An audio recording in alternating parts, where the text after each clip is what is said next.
नमस्कार साथियों, एक बार फिर से एक महत्वपूर्ण बिंदु में आपका स्वागत और अभिनंदन है। देखिए, आज एक बहुत महत्वपूर्ण बिंदु है जहाँ से एक प्रश्न हमेशा पूछा जा रहा है। आंधी बारिश टल जाते हैं, लेकिन राज्य मानव अधिकार आयोग से प्रश्न नहीं टलता है। हमेशा से कई परीक्षाएं हुई हैं, उन परीक्षाओं में ये प्रश्न पूछा गया है और मानवाधिकार आयोग के जो अध्यक्ष रहे हैं अब तक, उनका कई बार क्रम पूछ लिया जाता है या फिर सबसे बड़ा कार्यकाल पूछा जाता है या ऐसे पूछते हैं कि कौन सा अध्यक्ष नहीं रहा है। तो ये एक समझने का विषय है। तो मैंने इसकी ट्रिक दी है, बड़ी शानदार ट्रिक है, आप आराम से समझ पाएंगे।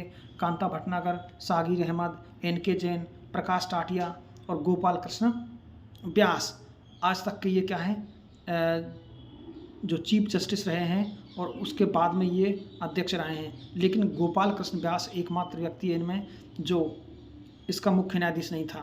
देखिए, मैं एक बार आपको समझा देता हूँ। ये देखिए, एक बार ये देखिए, आपको दिख रहा होगा, पूरी स्क्रीन पर कर देता हूँ मैं इसको। ये देखिए, जो राज्य देखिए मानवाधिकार है, भारत में मानवाधिकार आयोग की स्थापना 1993 की धारा में की गई थी। लेकिन राजस्थान में इसका गठन किस तरह किया गया है? 1993 की धारा 21(1) के तहत इसका गठन 18 जनवरी 1999 में एक विधेयक द्वारा इसकी स्थापना की गई है। तो 18 जनवरी 1999 में गठन है। इसने कार्य करने का प्रारंभ किया है 23 मार्च 2000 से। अब इसकी नियुक्ति की बात करते हैं कि नियुक्ति कौन करता है, ये इम्पोर्टेंट फैक्ट है।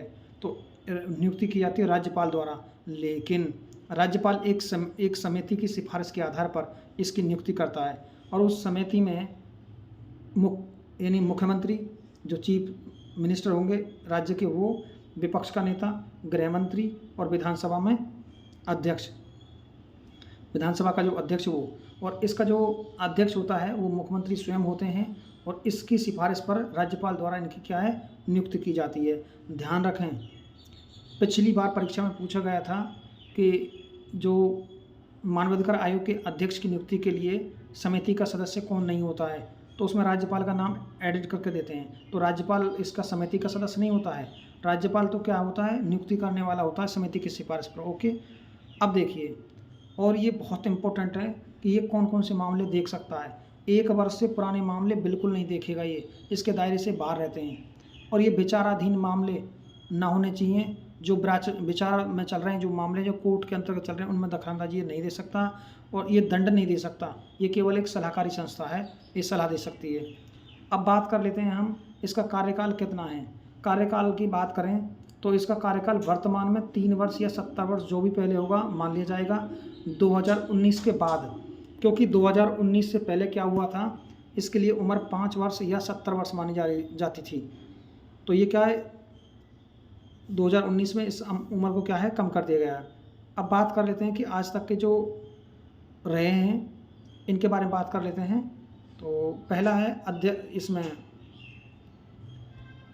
पहला कौन है, कांता कुमारी भटनागर, ये प्रथम है और एकमात्र महिला मानवाधिकार आयोग की अध्यक्ष हैं। एन.के. जैन है, इनका राइट क्रम है ये, एन.के. जैन, सागिर अहमद, प्रकाश टाटिया और गोपाल कृष्ण व्यास।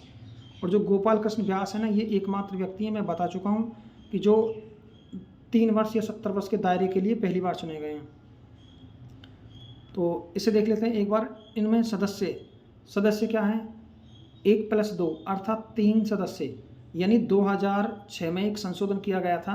इससे पहले इसमें सदस्यों की संख्या, अन्य सदस्यों की संख्या 4 थी, अब उसे घटा करके 2 कर दिया है, अर्थात 3 होंगे, एक मुख्य अध्यक्ष और 2 सदस्य। और ये एक पत्रिका जारी करता है, ये पत्रिका कई बार पेपर में आई है, एक मानवाधिकार संदेश, यानी मानवाधिकार संदेश। ये एक त्रैमासिक पत्रिका है। कैसी पत्रिका है, त्रैमासिक। अब मैं इसकी ट्रिक आपको दिखा देता हूँ। देखिए ट्रिक, मानवाधिकार आयोग के अध्यक्षों की ट्रिक है। ट्रिक क्या है, कास पढ़ना है आपको, कास, फिर रुकना है, जैन प्रकाश व्यास, कास जैन प्रकाश व्यास। का से बना लेंगे कांता भटनागर, और ये प्रथम है और इनका कार्यकाल सबसे कम माना जाता है। सैफुर है सागिर अहमद, और ये जो सागिर अहमद है इनका कार्यकाल सर्वाधिक माना जाता है। इसके बाद में है जैन, यानी एन.के. जैन, और प्रकाश से प्रकाश टाटिया, व्यास से गोपाल कृष्ण व्यास। निश्चित रूप से आपको ये ट्रिक पसंद आई होगी और आज मानवाधिकार आयोग से आने वाले तमाम प्रश्न आपसे हल हो जाएंगे। तो अगर आपको वीडियो पसंद आया है तो चैनल को आप सब्सक्राइब ज़रूर कर दें, क्योंकि आपके लिए हम इतनी मेहनत कर रहे हैं। कम से कम आपका फ़र्ज़ बनता है कि आपने अगर वीडियो देखा है तो चैनल को सब्सक्राइब ज़रूर कर दें। ऐसी ही लेटेस्ट अपडेट के लिए हम हाजिर रहेंगे और ऐसी एक ट्रिक के साथ हम ज़रूर आपके सामने उपस्थित होंगे। आज के लिए इतना ही। थैंक यू, धन्यवाद।